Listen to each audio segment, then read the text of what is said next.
Hi there, this is Mario Hart. Let's get to the heart of the matter about how much money you need to bring to the closing table when you are purchasing a home. I get this question quite often, especially from my first-time home buyers.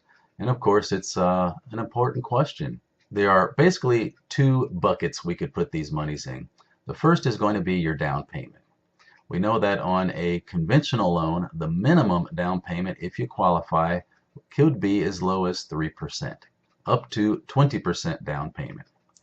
On an FHA loan, it's 3.5% down payment, and on a VA loan and a USDA rural development loan, the down payment is 0. So the second bucket then, of course, is the closing cost monies. Anything you have not already paid for up front before arriving at that closing table will be collected at the closing table. For example, maybe you have already paid for the appraisal. Well, then, of course, you don't pay for that at the closing table. On a purchase loan, you're required to pay for 1 year of homeowners insurance up front. That generally is paid for at the closing. Any lender fees. This could be a broker fee, an origination fees for points, processing fees, credit report fees if you have not already paid for your credit report. All of those types of lender-related expenses.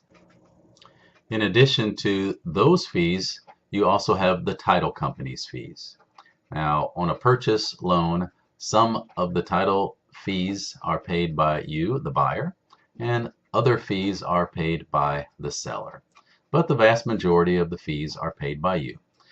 Depending on what state you're in, such as in Florida, you'll have transfer taxes. Just consider this to be like a sales tax. So that goes to the state of Florida.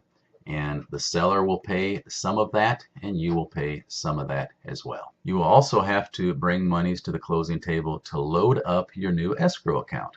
Escrow is just a fancy word for savings account. We will have to put a few months worth of homeowners insurance in that escrow account.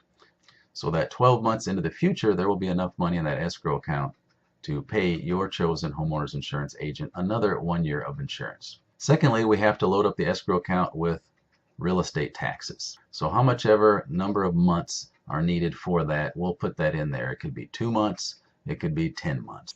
So really then the monies needed at the closing table are pretty simple. If you keep in mind, it's basically just two buckets of money. One is your down payment monies. Maybe you're getting some type of down payment grant. That money will arrive at the closing table the day of your closing.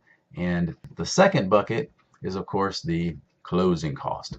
Now, any earnest money that you have already paid will go towards the monies that are brought to the closing table.